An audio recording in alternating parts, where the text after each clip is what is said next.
Oh, no. Okay. So here's the reason why I'm not going to listen to this episode. Okay. Because that vocal solo just blew my ears and my brain out. What's the term? I've been called the Arthur Franklin. You're the Mariah Carey of singers, I would say. Yeah. And that's something that's not said about a lot of people. No, I can think of only one or two. Guys, welcome to SonsOfVidya. It's our video game show. What? No. Yes. That sounds wrong. My name's Tom C. I'm D. Marks, and we're all here, all meaning just the two of us. There's only two. I misled you with that all talk. Mm-hmm. But there's only two of us, and we're both here, to bring you video game chat. Which is why we're going to start off with things that aren't video games. Yeah. Guys, I've learned that there is a direct correlation between tight pants and happiness. Is it a correlation or a cornulation? There's nothing to do with corn there. Oh, right. Nothing at all. Also, I just made that up. So, I didn't do any studies, guys. I'm sorry. What? I thought you were a credible science man. I'm neither credible nor critical. Well, yeah. That's true. I'm glad you're not critical, but credible is something else entirely. No, we've never been credible, guys. We don't listen to anything we say. Just don't do it. Except for all this next part, because it's all going to be gold. Guys, I can't believe summer's almost over. It really sucks. No, it really sucks a lot. I didn't even play any summer games, which Yeah, I always do. You didn't touch Final Fantasy X, too. Yeah, I don't know what the deal is. I Dude, don't know if I don't have enough time. I'm worried I'm getting too old. Dude, here's the thing. This happened to me a couple weeks ago. Happened to a friend of mine. We were talking about it a little bit, and I think you and I were suffering from the same thing. I don't like where this is going. I think we're suffering from game fatigue. Go on. Cause yeah. That's how. Can you explain? I think I just did. You might want for slower listeners. You might want to go into a little bit. Right now it's just kind of like I'm kind of getting back into it now. Like I'm kind of coming out of it. But for like 2 or 3 weeks, I was just kind of like I'm kind of meh on video games. Kind of want to do other stuff. Not that I've ever been like a super serial gamer, but like nothing was really tickling my fancy. I'd kind of played most of my standbys to death. So I wasn't really going to pick up, like, another game of Civ or another run of FTL or play whatever. Yeah, they're mountains and valleys. Yeah, but I'm kind of upswing now, I feel. I'm kind of getting into it more. Right. We had a lot of distractions. The whole August was kind of a blur there. Yeah. Kind of a lot of stuff going on in August. But now we're here. Things are getting back to normal, getting back to Vidya. You know what I'm saying? Dude, here's a problem. And I talked to you a little bit about this, but now I'm going to clue the audience in. Because we had talked about this a little bit on the podcast a couple weeks back, I think. I'm kind of coming around more and more to the Saints Row 4 stuff. And I know what you guys are saying. Boy, D. Marks, you said you weren't going to buy it because you thought it was stupid. I've heard nothing but good things about how actually fun and engaging and actually entertaining it is. See, my concern is that we're going to talk about it this week, and then you're going to play it, and then we're going to talk about it next week. I'm not going to... First of all, we're not doing a show next week. We're not? Yeah. Oh, yeah, guys. Sorry, we've been missing a lot of shows. It's just this part. Oh, yeah, just this part. Yeah. He's getting married, guys. That's true. He's getting married to 3 Taiwanese millionaires. Plus it's Labor Day. Oh, yeah. We'll probably do a show on Labor Day, usually. No, I don't think we did. Usually, Dude, I was thinking about that today, too. I was like, we always say, like, we always do this thing, but it's only ever happened one time. Yeah, I don't know. I don't think we did a show for Labor Day last year, though. I really don't know. Guys, we'd love to give you more show, but that's just not even up to us this time. Sorry, guys. I knocked the mic there, but it was falling over. Oh, boy. Yeah. So, because I've heard a lot of people saying, and this is weird, that's like, it's kind of what they wanted Saints Row 3 to be. Yeah. Because they were talking about how, and guys, I haven't played the game, so I don't know anything about it. Well, I know the basic gist of it, guys. For those of you who don't know, Saints Row 4, as we explained earlier, it comes after 3. Yeah, 4 comes after 3. It was originally planned as being an expansion, but then became a whole new game after THQ got the boot from existence. And then it was picked up by Deep Silver Pockets. I don't know who it's by. I think it was Deep Silver. And it's all about aliens invading Earth, and it's got kind of a Matrix feel to it. So what I was reading was that people was like, they like it more than Saints Row 3 because it, like, commits a lot more to the, like, total wackitude of it, you know? Uh-huh. Because, like, you know, in Saints Row 3, it really kind of wish-washed a little bit, because, like, sometimes you'd have like your fun, like memes or whatever, but sometimes it would try to be like super surreal. Right. But in this game, I was reading. It was just like it kind of commits to the nonsense, and just kind of commits to the mindless fun. Whereas in Saints Row 3, it kind of tried adding elements of drama into it. But in this game, they're just like, we're just gonna throw wackiness at the wall and see what sticks. I don't know. I think that was the case of 3, and why people didn't like it was because it was too wacky. Because 2 was full of drama. What are you talking about? What? 2 was full of drama. Yeah, that's not what I said at all. I think you said the exact opposite of what you think you said. No, I said that 3 went between the drama and the wackiness. It tried throwing drama in at places, but like it really didn't commit, I feel, to either being wacky or serious. Okay, maybe you did say that. Yeah, that's exactly what I said. Do you want me to say sorry again? Sorry. I would just like you to pay attention to the podcast a little more in the future. All right. I think that's a fair request, guys. We are sitting in the same room. All right. Literally less than 2 yards away from each other. The beating I will deliver later will be much worse than usual, guys. But yeah, so that's what I'd write about it. Again, I haven't played. Tom, what do you...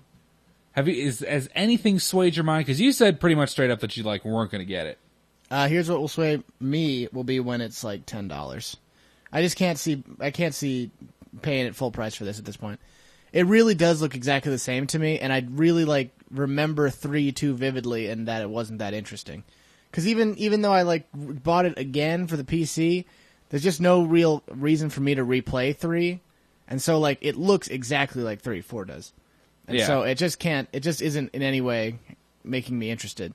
Because I don't, if I'm looking for an open world game, I got plenty of things I want to pick at. And there's a lot of other games I'd rather play right now anyway.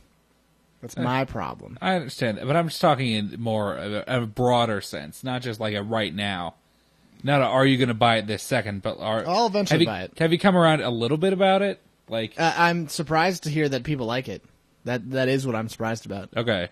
Because I was sure it was going to get crapped on. Yeah, I was too. I really was. And then people start playing it. People start liking it. I mean, I'm sure it's fun. I'm sure it's real fun. From what the gameplay I've seen looks fun, but it just is really samey looking to 3, and it's just not gonna do it for me. Well, from what I heard is that it's a lot more kind of getting in the realm of an Infamous style superhero game. Yeah, people have been saying it's like the sequel to Crackdown they always wanted, except there was 2 sequels to Crackdown. I thought there was only one sequel to Crackdown. Maybe Whackdown. You might be right. But it's like Crackdown made better, but I hated the game Crackdown, so this is why it's not working. You only played the second one. Yeah, and I really didn't like it. Yeah, it was really bad. It was not fun for me. But that's because the game was bad. I think most people agreed with that. Yeah, maybe the first one was good. But anyway, it just that's not encouraging to me, and so I'm kind of holding it in because I've got Dragon's Crown I want to play. I just got Last of Us over here, guys. So I'm borrowing that. I have to start that. I got a lot of things on my plate. I think it's going to hold me over until that game goes on sale, which will be probably sooner than later. Yeah. It does look... I'm sure you can make cool characters. I've seen a lot of interesting character creation things, which is always a huge selling point for me on those games. Yeah. It looks like it's... They still don't have open shirt options, though. You know, you used to have different wear options? Yeah, I know. Still don't have that. That was kind of a stinker in 3. Yeah, I just don't know why they couldn't. It is funny that one of the voice actors is just Nolan North. Straight up just Nolan North. Is a British guy in the game still? Yeah, I think so. Okay, that's actually important to me. Oh, yeah, of course. Because you tell me that British guy's not in there, and I'm out. I'm out. No, I'm out the door, dude. I'm pretty sure he's still in. Yeah, dude. But, let's see. Getting back to that gamer's fatigue thing, is that something that happens to you often? Do you often feel like you just don't have any more time for games? Do you feel like if... It's not so much that I don't have time, it's that I have a real lack of interest. Okay. I just kind of get tired of... Because, guys, here's the thing about me. I'm not like a Tom C. I don't buy tons and tons of, Steam games and stuff. So I don't have a huge library to go to. I really can only key off of, maybe, a dozen or so, something like that. Right. I don't have a huge library to choose from, so it kind of limits my options. Because I don't have a PC. I don't really buy a lot of games that much. So, I have what? I have the 3 BioShock games, Fallout New Vegas, and a couple other games for PS3, and a couple games on Steam. And Steam games are fun, but I always feel that I always don't want to sit down and do another Mountain Blade run because that always feels like a huge commitment of time. Yeah. I'm playing Fallout 3 right now, so I don't really feel like playing Fallout. I'm kind of BioShocked out at the moment. Yeah. So like it's just kind of this whole fatigue thing setting in. That's the way I've always viewed it. Well, that kind of segues into something I wanted to talk about a little bit, which I've decided to start right now, 10 minutes into the show. Is that there's been many times where I've wanted a new game, but like maybe I didn't have enough money, guys. And so I've always thought free-to-play games were always terrible, and they always look like crap, and I never wanted to play them. Yeah. But recently, guys, I've been into a free-to-play game a lot, and super-duper fun, and I like it a lot, despite the fact that it's free. And that game is Warthunderr, guys. Yeah, well, you know old D Marks over here. I love like Flash games and stuff, and that's true. And one of the reasons why I like them so much is because there's just so many of them. Then if you finish one, there's another good one that you can go to pretty easily. Yeah. And they're not hard. They don't take up a lot of time most of the time. So you just kind of be like, oh, I want to play, spot the differences. Okay, I'll go and do that for like 15 minutes and kill some time, but I do something actually productive with my day. Yeah. That is what I was actually going to ask, like, what priority is video games for you, D Marks? Because, like, let's say you have a certain amount of things on the table, where, like, okay, you have a certain options, like, you could either hang out with your friends, you could go play a game of golf by yourself, you could walk a dog, or you could play video games. No, D Marks, professional golfer. I just mean like an activity by yourself. No, I know. But like, where would video games be on that? Well, it all depends, because like the way that my interests go, at least tend to. You all right over there? I'm just scratching my leg. Okay, all right. Do we need to erect a wall here? I mean, I'm gonna keep scratching this leg the whole show. That's what I'm gonna do. That's my golden great. leg needs to be scratched. Everything with me, like I get interested in things in cycles. Mm-hmm. So like right now, video games are kind of low on the list, but there are times where I'm like, I'm just gonna call off of work because I'm playing video games. Right. Like video games will take precedence over work. Dude, because I know some people who would always prioritize video games as the absolute lowest. You know what I mean? And I don't disagree with that sometimes, because there's a lot of people who would value video games as their highest priority at all times. Yeah, I know. Because it'd be like, well, I really want to play this, so let's do this right now. And there's a lot of people who'd be like, there are people who actually want to do stuff, so let's go hang out with them because video games can wait. Yeah, I mean, I as far as that stuff goes, I try to strike a balance because I don't feel like going out every time. Yeah. I'm not a super outgoing guy. Not that I want to like give myself a label of like extrovert or introvert or anything like that, but some nights I want to go out, sometimes I don't. And it's not anything against people. It's not that I prioritize video games over people, but it's just how I feel depending on what happens. Do you remember that test that like gives you a cool name and like a personality? Like the Myers-Briggs test, yeah. Is that a real test?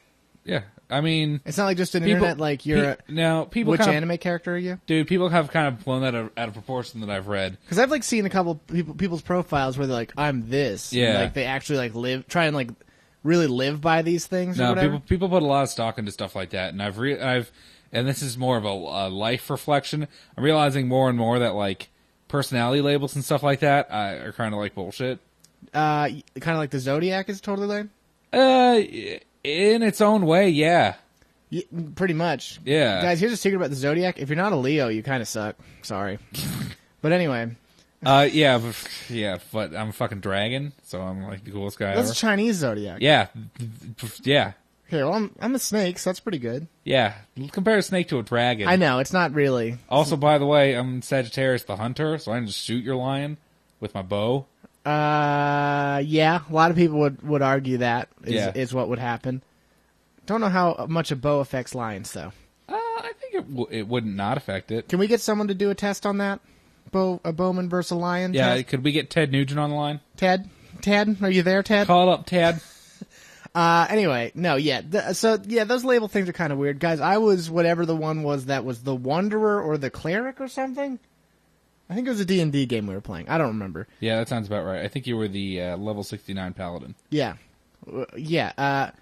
And so I understand what you're saying with those kind of labels. I don't know. Because I don't know where I'd prioritize video games, because sometimes I would just like to just sit around and do nothing. And I've always gone to video games. I was going to say nothing. Does that include video games? It includes video games. So like there are times where I'm just like, where I'll just be like, all right, here's what I'm going to do. I'm going to put on like a Plinkett review. I'm literally just going to lie in my bed and stare at my ceiling and just listen to that and not do anything. That's nothing. Yeah, that's nothing. That's my definition of doing nothing.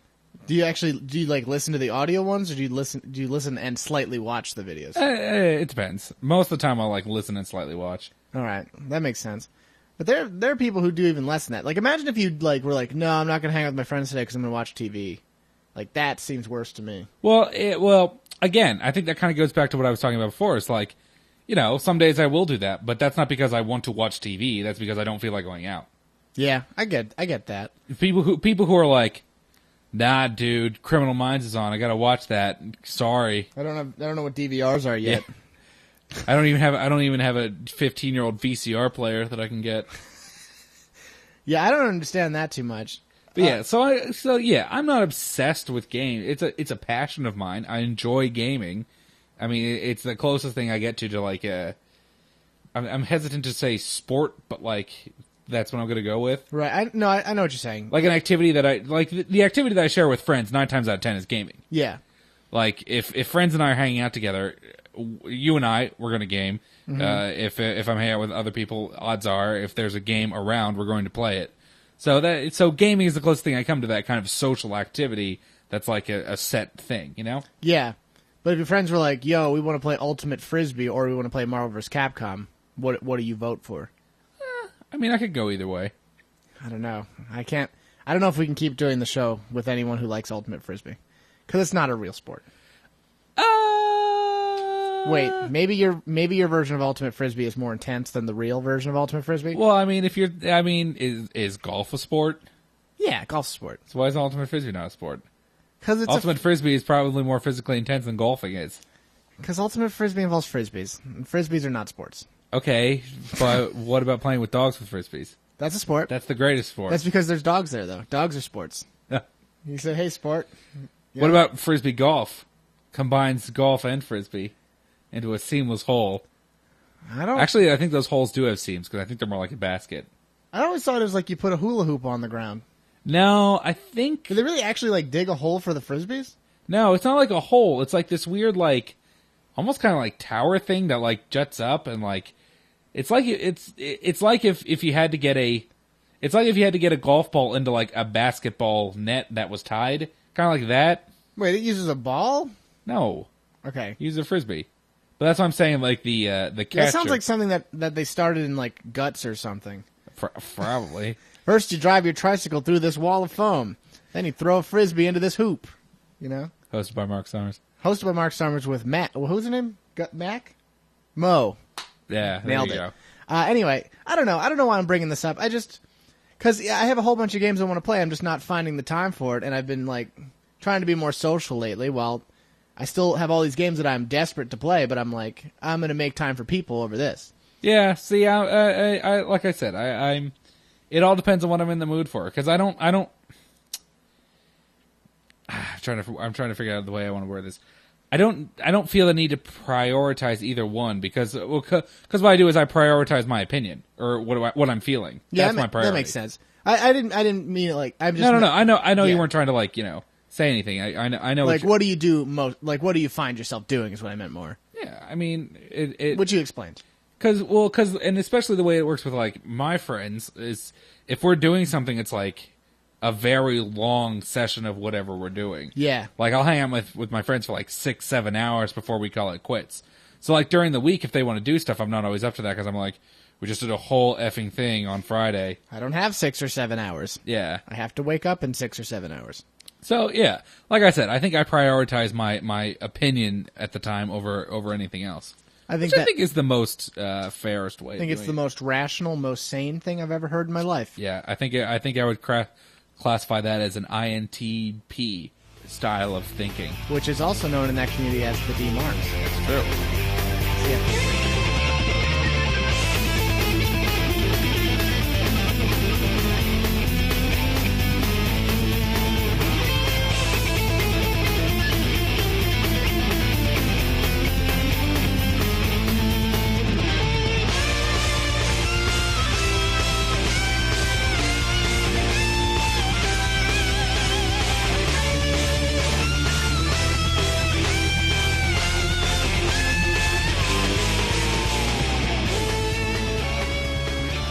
You rock around, you rock around. It's tricky.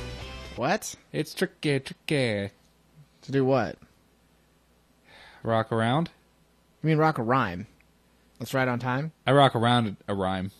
You think you're rocking around the clock right now. I'm rocking around the Christmas tree. Think about it. You're currently rocking on the clock, if you think about it. That's true. You ruined our thing there. Hey, guys, welcome back to the show. I never had a thing. Welcome back to the show. Guys, it's great to see you. I'm looking at you from here. I'm looking... dude, listener, you got a little wax buildup in your ears here. I can see it. Might want to... God, imagine how gross that'd be if we saw everyone's ears while they're listening. Dude, we could see all their ear pleasure centers going nuts. Listen to the sounds of the suns. Listen, that's the only reason I do it is seeing those pleasure centers on their ears, dude. In their ears. And some on them. We're stimulating the outside of the ear too. I don't know if you knew that. I did not. That's new technology. Yep, a lot of erogenous zones on the ears. You know. Yeah, it's right around the ear zone. You got the Tom C's crest. Yep, that one I made. Yep, you got the flag wave. Listener, I want you to do yourself a favor. Put your hands, take off your headphones, and listen closely to us. Listen close. Just imagine you're like a dog or a cat, and just rub it around like hard, like hit it, you know. And it's gonna not till it comes off. That's too much. But get in there, really get in there for a couple of minutes, and just whack at it. Yeah. And you're gonna find that it feels pretty good when you stop that. Once you stop doing that, it's going to feel great. It's going to feel a lot better than what you were doing before. And that's kind of what we're spearheading here, is a show that, you know, you feel a lot better when it's over. Yeah. That's the kind of show we're bringing to you every single week. Because you can't be up all the time. Sometimes you got to go down. We're gonna bring you down so that your ups feel even better. The same way that like sadomasochism works. That's our show, but with mediocrity. Yeah. And everything else seems a lot better afterwards. Yeah, we're like it's really a gift is what it is. Yeah, we're like if you drank a lot of alcohol after you're done listening to us, then you do a lot of cocaine. I'm not. Then what happens? Because we bring you down, then you go really high up again. Okay. Yeah. I'll give you that. Yeah. I haven't done either of those things. Oh. Can't really relate to that. You haven't been to D. Marks's beer and cocaine bar? It's just opened up. No, I did, but I only had apple juice. Oh. Did we serve apple juice? Oh, that was on the kids' menu. No, I brought my own apple juice. Oh. I bring my own apple juice everywhere here. Dude, here's like the thing. A lot of places don't get it right. They either have like too much apples and not enough juice. Not enough juice, yeah. Or like they, maybe spike it with another Tom C style roofie. And so the thing is, I got to bring my own these days. I buy 100 packs of apple juice at the local Walgreens, which there's always one. Yeah. That always has the right apple juice. And Walgreens classic. Sometimes I mix it up. I make this drink called a chocolate apple, where I put Yoo-hoo in my apple juice, and it tastes bad. And that's kind of what the show is like, because the show, it's things you like. But combined, it makes the chocolate apple. Yeah, I see that. You know, just saying, guys. Guys, we play video games also, though. That happens sometimes. I don't remember that happening at all. And Tom C's been playing some video games he's going to tell you about.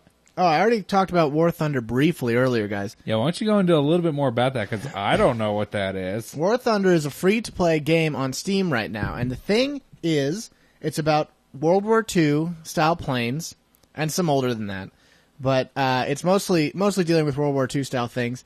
It's a massive multiplayer online game, but specifically there's battles of World War II that you can fight in, or there's just arcade style battles are just made up for whatever. And you can pick pretty much any kind of plane from that era that you want, and you can fight for different nations, and it's really well done, and it's worth the price of admission if you ask me. Occasionally, even I feel like the people playing it are probably a bit older, because I think they're the people who care about World War II fighting games, fighting plane games, and so like you don't even have that bad of an online experience as far as I've experienced, because you don't have like kids being like, "This guy's a noob, he can't fly the Beaufort," you know? Yeah. "This kid can't even play Blenheim." No, it never happens. Like I've had like somebody like one time accuse somebody of being like, "You're a pay to win guy because you have a premium account," which was the only time I've ever seen that happen and anyone talk about it. They do really try and get you to buy some stuff. It's not that aggressive, but there's it makes a good reason to do it, because premium accounts get you more experience points and stuff, which gets you more planes eventually.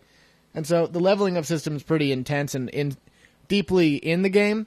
But the point is, the actual gameplay is super duper fun, and the planes are all super rad to fight in. They're so fun to fly that even being shot down is fun. How does it compare to other? Because it's very similar. Well, the only game we've really played that's like this kind of style of game would be Blazing Angels. Yeah, but you did a lot of like piloting in like Battlefield and stuff. It's more like a Blazing Angels than it is a Battlefield. Yeah, that's what I would have guessed, because the focus is flying. Yeah, and it's more of a pick up and play kind of game, and the controls are very easy to figure out.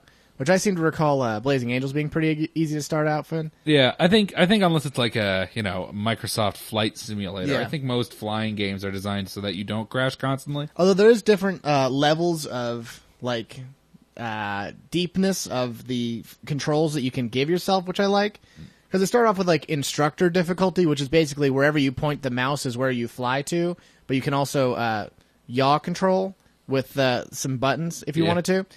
Which is like super easy mode for flying, but eventually it gives you a lot of options, and it's surprisingly polished for a free game. Like they could have easily charged for it and then did microtransactions, but like everything just feels really good. Because like I said before, you're gonna get shot down because it's what happens. Yeah. But even being shot down is fun, and like because like you'll just be flying around, you'll be fighting people, and you'll be like, oh no, my left propeller's out. I got to kind of deal with this and try and crash land or soft land, because guys, crash soft cell. Soft cell, yeah. Okay, that's what I call my planes all the time. That's cool. It's a tainted love. The thing is, like, if you unlike a game like Battlefield, crash landing or soft landing will actually give you points as opposed to just, oh, I'm going to die, so I'm going to ram into this, which is smart. I don't know why no one's ever done this before. I've never experienced it before. Yeah, give you incentive to not be a dick. Incentive to not just crash into whatever and just finish yourself off. Because like you can even like get down and get out of your plane and like have it be repaired eventually, which is good. It's really smart, really well done for a free game, and it's super duper addictive because of the leveling system. Dude, that's how they get you, though. That is how they get you, but I'm fine being gotten when the gameplay is fun. Dude, because you were talking about how like you thought they would have charged it, but that's... Like, you see it so much more and more now, that business model of free-to-play, pay-to-win kind of stuff. And I've always been super against it, but this is the first time I played a game where it actually, like, I actually could see it working, or, like, actually felt the game was valuable enough to want to pay for some stuff. I have not actually bought anything in the game yet, guys. I still have 5 hours in it without having bought anything, and everything you can obtain via just playing. But I've never experienced a free-to-play game that was worth investing my time into like this. Yeah, and that's really the best kind of those games, because when there's stuff that you literally can't get because you have to buy it, like, that's kind of bullshit. No, it's totally lame. But like, if you can get it eventually, just some people are impatient and they're willing to put the money out. Why not? As far as I can tell, there isn't anything that you must buy. As far as I can tell, there might be, guys. Don't kill the messenger. But... the game is like super duper well optimized, and I've only ever like once had network problems. I don't know why it works so well. Like everything about it is just really flawless and good. The water looks really great too, which is weird. Dude, like everything in the game looks really great. I have a pretty beefy computer, but I got to imagine the low settings are pretty decent too. It's just a great running game. I would recommend that you guys try it. I was thinking I would maybe make a review of that, but I have to not be lazy and do it. That would be a good one, but that'd be also a good thing to do. Yeah. Guys, I'm still playing Dragon's Crown because Dragon's Crown is still one of the best games of this year. I'm not even kidding. It's like wildly good. And I've started trying out Persona 4 Arena, which is a fighting game, guys, which I'm sure you don't even think it's worth mentioning? No, that's not it. No, don't even talk about that. You stuff it. Now, I was watching you play it whatever day that was, yesterday, I guess. And honestly, that game holds no appeal to me. It doesn't look interesting at all. Here's the deal about it. I don't know anything about Persona. I haven't played Persona. I played Shin Megami Tensei Nocturne back in the day, but that's it. And I didn't even like that game that much. But the way the fight, it's by Arc Systems, who made Guilty Gear and BlazBlue. But this game feels like what BlazBlue should have been to me, which is a more accessible version of Guilty Gear that's fast-paced and responsive while still giving you a lot of options, like a Guilty Gear style way of getting out of things or getting into things and combo systems, while still being easy to get into and figure out immediately. So it's like super quick moving, easier version of Guilty Gear, which you might say, well, why don't you just play Guilty Gear? Because Guilty Gear isn't out yet. That's why we're not playing Guilty Gear.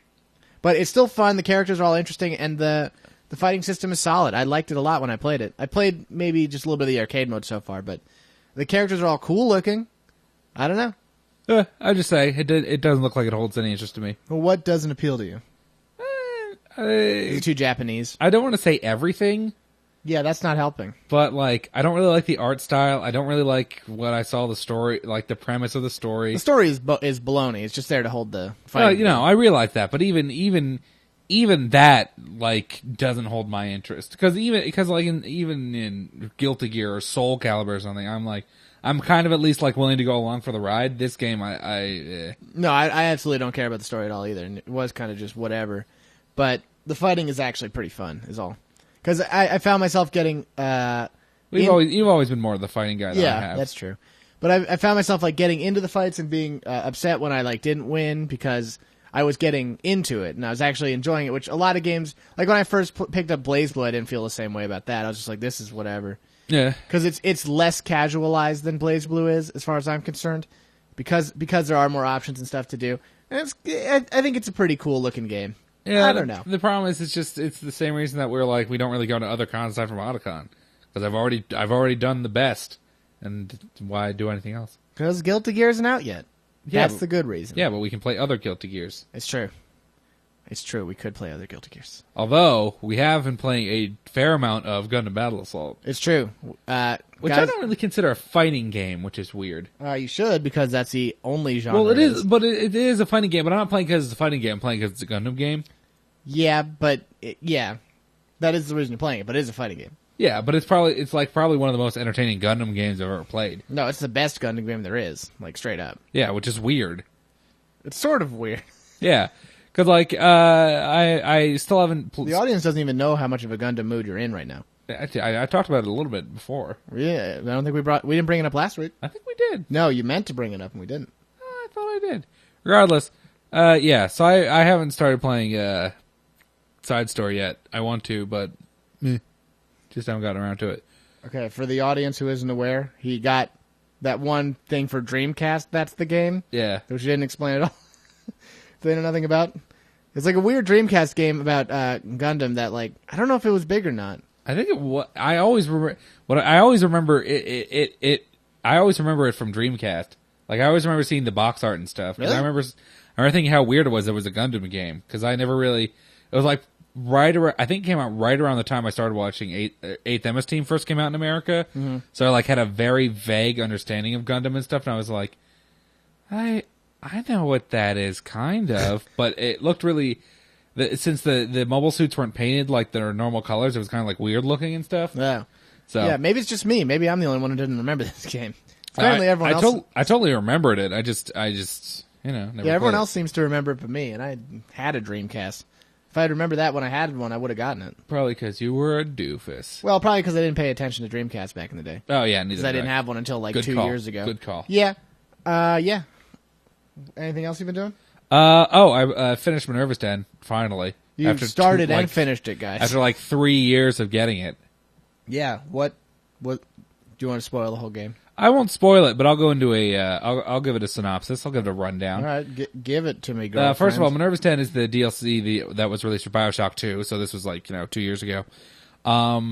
It takes place at a different part of Rapture where you're playing as another Big Daddy called Subject Sigma, and your job is to get to this computer in Rapture called the Thinker and get its like coding so that you and Tannenbaum can take it up to the surface so she can use it to try and undo the splicing sickness. Okay, I'm with you so far. It's really good. What time is this? What time place is this? Is it before or after BioShock 2? I think it's slightly...